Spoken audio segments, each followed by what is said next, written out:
नमस्कार, मैं शंभुनाथ गुप्ता और आपने देखना शुरू कर दिया है न्यूज़ ऑफ नेशन। आज मैं उत्तर प्रदेश के बस्ती जिले में मौजूद हूं और आज जो बस्ती का टेम्परेचर है वो काफ़ी बढ़ा हुआ है, यानी गर्मी अत्यधिक हो रही है और इसी बीच चुनावी सरगर्मियां भी बढ़ गई हैं। और आज हमारे साथ कांग्रेस जिला अध्यक्ष ज्ञानेंद्र पांडे जी हमारे साथ मौजूद हैं। हम उनसे खास मुलाकात करेंगे। आखिर क्या रणनीति है कांग्रेस की और हमारे देश के प्रधानमंत्री का कहना है 4 जून को 400 पार। आखिर कैसे 400 पार होगा? इतना विश्वासपूर्ण मैसेज पूरे 140 करोड़ जनता को देना, आखिर कहां से लाएंगे 400? ये विपक्षियों का बहुत बड़ा सवाल है और आज इसी कांग्रेस कार्यालय में सवालों का महामाया जाल होगा। न्यूज़ ऑफ नेशन और ज्ञानेंद्र पांडे जी के साथ सवालों का महामाया जाल है आज। सर, आपका बहुत बहुत स्वागत है। न्यूज़ ऑफ नेशन आपका जोरदार स्वागत करता है। क्या कहना चाहेंगे और क्या रणनीति है इस बार की? न्यूज़ ऑफ नेशन के दर्शकों को हमारा बहुत बहुत नमस्कार। देखिए, इस वक्त जो प्रधानमंत्री जी आपने पूछा कि कैसे लाएंगे 400 पार, ये तो आप भारतीय जनता पार्टी के प्रवक्ता से, उनके नेता से पूछिए। हमें लगता है कि हमारा गठबंधन जो इंडिया गठबंधन है वो इंडिया का गठबंधन भारत के आगामी 2024 का जो चुनाव हो रहा है इसमें सरकार बनाने जा रही, पूर्ण बहुमत से हमारी गठबंधन इंडिया गठबंधन आ रही है और सरकार बनाने जा रही है। क्योंकि आज सवाल है नौजवान का। आज नौजवान सड़कों पे रोजगार के लिए भटक रहा है। आज सवाल है किसान का। किसान अपने फसल की वाजिब कीमत मांग रहा, नहीं पा रहा है, जबकि प्रधानमंत्री जी ने कहा था कि किसानों की आय हम दोगुनी कर देंगे 2022 तक। साहब 2024 चल रहा है, दोगुनी नहीं, जो किसान की आय थी उससे भी आधी हो गई। आज मजदूर सड़कों पे आ रहे हैं, वापस चले जा रहे हैं, उन्हें काम नहीं मिल रहा है। तो ना मजदूर को काम है, ना नौजवान को रोजगार है, ना किसान को उसकी कीमत मिल रही है फसल की। तो आज मुद्दा चुनाव का यह है। आज जो वोट डालने जा रहे हैं उनके दिमाग में महंगाई है, महिलाएं जा रही हैं वोट डालने, उनकी सुरक्षा है। आज सबसे बड़ी बात है कि किचन का बजट बिगड़ गया है। जब कांग्रेस चुनाव 2014 में जब आई थी मोदी जी की सरकार, तो मोदी जी ने कहा था बहुत हुई महंगाई की मार, अब की बार मोदी सरकार। तो 2014 में लोगों ने इन उम्मीदों के साथ वोट दिया था कि हमको 2014 में जब हम मोदी जी को लाएंगे तो हमको तमाम चीजों से राहत मिलेगा, अच्छे दिन आएंगे। साहब, क्या अच्छे दिन आ गए? जहां 400 रुपए के सिलेंडर मिलते थे, 1200-1100 रुपए के सिलेंडर मिल रहे हैं। जब दुनिया में तेल की कीमत 135-140 रुपए पर डॉलर था, आज 60 रुपए 70 रुपए पर डॉलर हैं। तो आज जहां तेल की कीमतें सस्ती होनी चाहिए, पेट्रोलियम चीजों के दाम कम होने चाहिए थे, आज वो दोगुना हो गई और अंतरराष्ट्रीय बाजार में दाम आधे हुए।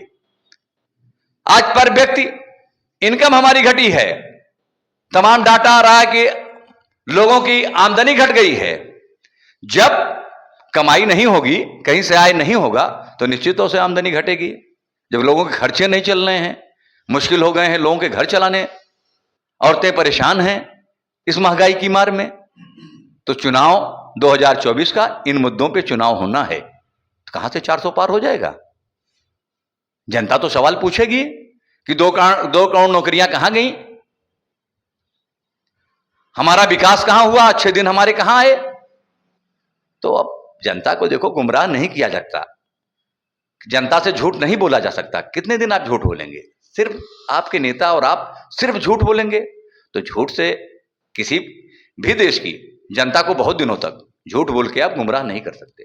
ज्ञानेंद्र पांडे जी, मैं आपको लगातार मैंने आपको सुना, आपने महंगाई गिनाया, रोजगार नहीं मिल रहा है, बेरोजगारी छाई हुई है, महिलाएं असुरक्षित हैं, लेकिन सरकार डबल इंजन की जीत कैसे रही है? आखिर जो 400 पार का मोदी जी ने नारा दिया है अपने लफ्जों के माध्यम से पूरे 140 करोड़ जनता को, आज जनता भी कह रही है, मैं जनता के बीच में जा रहा हूं, गांव के लोग कह रहे हैं कि अगर सरकार हो तो डबल इंजन की सरकार है। आखिर अगर आप इन सारी समस्याओं को हमारे समक्ष, हमारे न्यूज ऑफ नेशन के दर्शकों के सामने गिनवा रहे हैं, तो सरकार जीत कैसे रही है, हमें बताइए। देखिए, बहुत अच्छा सवाल आपका है कि सरकार जीत कैसे रही है। जी बिल्कुल ठीक है।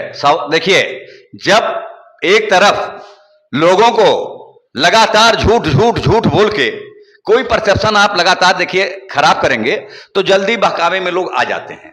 जब आप सही के सत्य के मार्ग पे चलते हैं तो सत्य कहा गया है कि सत्य पराजित नहीं होता, परेशान होता है, सत्य को पहुंचाने में समय लगता है, झूठ को जल्दी परोसा जाता है। आज आप जैसे चंद मीडिया के लोग हैं जो सही चीज दिखा रहे हैं, सही बात पूछ रहे हैं, सही दिखा रहे हैं। बाकी जो बड़े मीडिया के लोग हैं, अपवाद छोड़ दीजिए, 90% मीडिया के लोग सिर्फ दिन भर गलत परोस रहे हैं। आज क्या दिखाया जा रहा है कि साहब महिलाओं का सोना, क्या नाम है, कांग्रेस ले लेगी, सत्ता में आएगी। ये प्रधानमंत्री की भाषा है। अरे आप मुद्दे पे चुनाव लड़ो। आप बोलोगे कि अरे साहब 60 साल पहले नेहरू जी ने यह कहा था। अरे साहब, आप 10 साल सरकार में हैं, आप 10 साल अपने सरकार की उपलब्धियों पे आइए, 10 साल आपने जो किया वो बताइए, लेकिन आपके पास बताने के लिए कुछ नहीं है। सिर्फ आपने 10 साल लोगों को ठगा है, लोगों से झूठ बोला है। मैं यहां पर आपकी बात में काटना चाहूंगा। अगर ये सारी चीजें जनता जानती है कि मोदी जी लॉलीपॉप दे रहे हैं, झूठ पर झूठ बोल रहे हैं, और सत्य परेशान हो सकता है लेकिन असत्य की जीत नहीं होगी, सत्य की जीत होगी, लेकिन उसमें समय लगेगा। लेकिन जनता इतना बेवकूफ नहीं है, उन चीजों को जानती है, परखती है, उस पर मंथन करती है, तब जाकर के कमल पर बटन दबता है। तो आप कैसे कह सकते हैं कि सरकार झूठ पर झूठ बोल रही है? मैं आपसे संतुष्ट नहीं हूं जिलाध्यक्ष जी। जी देखिए शंभू जी, आप नहीं, बहुत सारे लोग संतुष्ट नहीं हैं, लेकिन अब लोगों को समझ में आना शुरू हो गया है कि ये सरकार क्या चाहती है। अभी पहले फेज का चुनाव हुआ, जब आप ही के टीवी मीडिया के लोग गए, लोगों से पूछा कि आप किस इशूज को लेकर मतदान कर रहे हैं, क्या इशूज है, तो तमाम नौजवान लड़कों ने कहा कि इशूज बेरोजगारी है।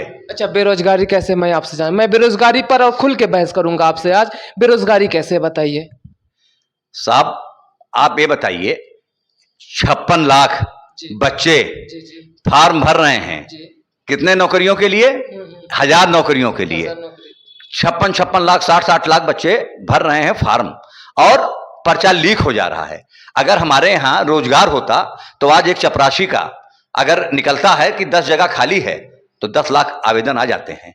बेरोजगारी आपको नहीं दिख रही है शंभू जी? किस तरह बेरोजगारी दिखेगी आपको? अगर पेपर लीक हो रहा है, ये विपक्षियों की साजिश है कि सरकार को बदनाम करने की। पेपर कैसे हम मान सकते हैं कि पेपर लीक हो जा रहा है? बहुत अच्छा सवाल शंभू जी ने किया। सरकार आपकी है और पेपर लीक विरोधी करा दे रहे हैं। शासन सत्ता सारी संस्थाएं आपके हाथ में है, सारी चीजें आपके हाथ में हैं, और पेपर लीक विरोधी करा दे रहा है। ये बात में कहीं दम है? ये आम आदमी के समझ में आएगा कि साहब सरकार आपकी और पेपर लीक विरोधी करा देगा? आप फेल्योर हैं, आपको सरकार में बने रहने का हक नहीं है। अगर आप नहीं संभाल सकते, छोड़ दीजिए गद्दी, हम संभाल लेंगे। कांग्रेस के जमाने में पेपर लीक नहीं हुआ करता था। कांग्रेस के लोगों ने, तब इतने साधन संसाधन भी उस जमाने में नहीं थे जब हमारी सरकार स्वतंत्रता के बाद सरकार आई थी, लेकिन तमाम चीजों पे नेहरू जी ने, हमारे कांग्रेस के लोगों ने, चाहे राजू जी रहे हों, चाहे नरसिम्हा राव जी रहे हों, इंदिरा जी रही हों, सब लोगों ने बुनियादी चीजों पे काम किया, तब आज देश तरक्की कर रहा है। देखिए, अगर पेपर लीक हो गया है तो सरकार ने ये फैसला लिया री एग्जाम कराने का।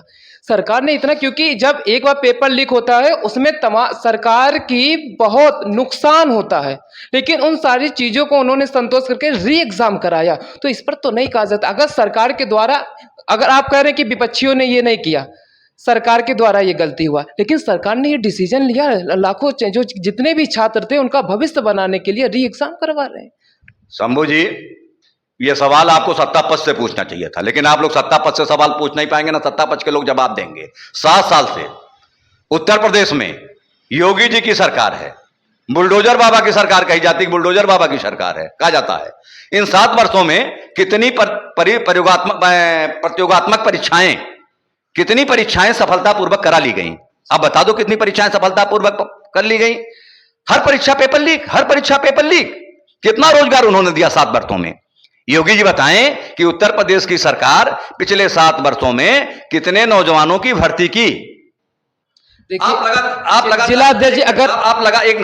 लगातार संस्थाओं को बेचते जा रहे हैं और आप अपनी नाकामी को दूसरों के ऊपर फोड़ रहे हैं, तो ऐसे नहीं चलेगा। अब लोग समझने लगे हैं, नौजवान समझ गया है। अब 19 का पुलवामा का जो था उसका आज तक जांच रिपोर्ट नहीं आई। पुलवामा के नाम पे 19 में जो चुनाव मोदी जी जीते थे, अब लोग समझ गए हैं कि मोदी जी बहुत हुई झूठ।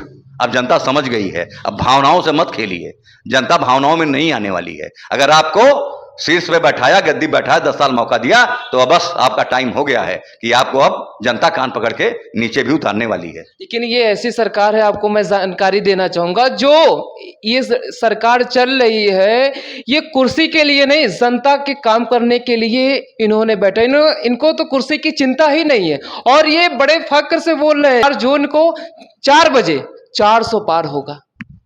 शंभू जी बहुत अच्छा सवाल किया गया। इन्हें कुर्सी की चिंता ना होती तो धन बल पे तमाम चुनी हुई सरकारों को गिराने का काम नहीं करता। सबसे ज्यादा चिंता इनको कुर्सी की ही है। हमारे आदरणीय प्रधानमंत्री जी डरे हुए हैं कि कहीं मेरी सरकार चली गई और जा रही है जो कि, तो मेरा क्या हश्र होगा।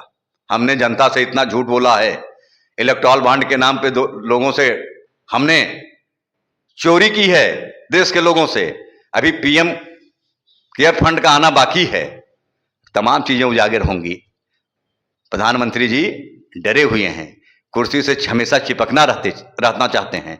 झूठ पे झूठ, झूठ पे झूठ, झूठ पे झूठ। 35 साल 37 साल क्या आपने कभी मोदी जी का एक मिनट सुनिए, 35-37 साल विद्यार्थी राजनीति से हम लोग आज तक सार्वजनिक जीवन में रहे, राजनीतिक जीवन में रहे, तमाम प्रधानमंत्री देखा गया, लेकिन कोई प्रधानमंत्री भारत का झूठ नहीं बोलता था। ये तो मोदी साहब तो दिन रोज सुबह से लेकर शाम तक सिर्फ और झूठ, सिर्फ झूठ, सिर्फ झूठ। अब आप जैसे कुछ पत्रकार मैं छोड़ दूं कहूं तो बाकी पत्रकार क्या हैं, सिर्फ उनका परसेप्शन चला रहे हैं। अरे साहब फलाने ने ये कहा, क्या बात है भाई, राहुल जी ने ये कहा। अरे राहुल जी 10 साल सत्ता में नहीं है, राहुल जी 10 साल सड़कों पे हैं। राहुल जी से संघर्ष की आप बात करिए, संघर्ष का सवाल करिए। 10 साल जो सत्ता में है उसकी नाकामी और उसकी कामयाबी का सवाल आपको एक बात बताइए, जब राहुल गांधी की सरकार थी तो इसके पहले भारतीय जनता पार्टी का नामो निशान नहीं था, और जब भारतीय जनता पार्टी ने भाजपा की शुरुआत की थी तो सिर्फ 2 सीटों से सर शुरू की थी। आपको ये जानकारी होगी। आज वो 400 पार कह रही है, तो यानी उस सरकार ने कुछ तो काम किया होगा। आज हमेशा जिससे भी पूछो, कोई महिलाएं 2 बजे रात तक अपने आप को सुरक्षित महसूस करती हैं, वो सड़कों पर घूम सकती हैं 2 बजे रात तक। तो आखिर कैसे कह सकते हैं कि सरकार दिन प्रतिदिन झूठ पर झूठ बोले जा रही है? मैं संतुष्ट नहीं हूं सर आपसे। आपने तमाम महिलाओं के घटनाओं को देखा होगा।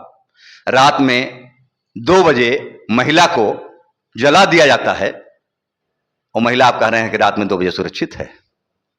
हमारी नेता प्रियंका जी जाती हैं, उन्हें रोक दिया जाता है, अब आप कह रहे हैं महिला सुरक्षित है।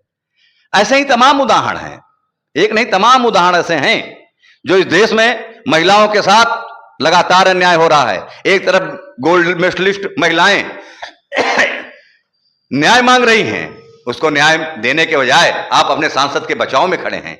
यही महिलाएं सुरक्षित हैं, यही न्याय हो रहा है। अगर ऐसे में महिलाएं सुरक्षित हैं तो आपकी निगाहों में सुरक्षित होंगी, देश और समाज की निगाहों में महिलाएं सुरक्षित नहीं हैं।